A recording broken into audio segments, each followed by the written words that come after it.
आइए शुरुआत करते हैं बेरूत से। बेरूत में हुए धमाके के नतीजे में 70 से ज्यादा अफराद हलाक जबकि 4000 जख्मी हो गए हैं।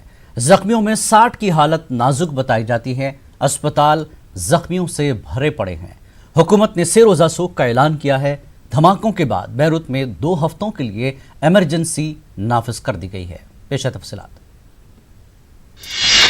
जोरदार धमाके से लरज उठा बेरूत। बेरूत बना हलाकत व तबाही की तस्वीर। लबनान में इमरजेंसी नाफिज। बेरूत हलाकत व तबाही की तस्वीर बना हुआ है। जो तस्वीरें सामने आई हैं वो दिल दहलाने वाली हैं।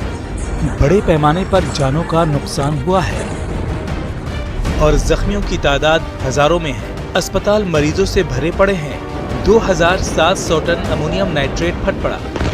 आग और धुएं के उठते बादल ने जैसे पूरे शहर को ढक दिया।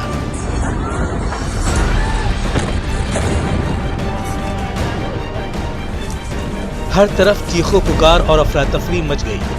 धमाके की शिद्दत से कई किलोमीटर तक इमारतों के शीशे टूट गए। मकानों और दुकानों को नुकसान पहुंचा। हत्ता के नजदीकी शहरा पर चलती गाड़ियां भी उलट गई। धमाका इतना जोरदार था कि इसकी आवाज 200 किलोमीटर तक सुनी गई। जराये के मुताबिक ये धमाका शहर में बंदरगाह वाले इलाके में हुआ।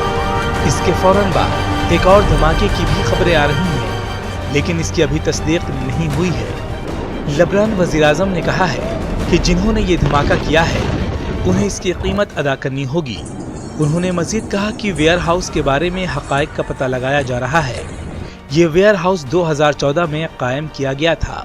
धमाके के बाद काबीना का हंगामी इजलास तलब किया गया। बेरूत में 2 हफ्तों के लिए इमरजेंसी नाफिज कर दी गई है। Bureau report, news 18 Urdu.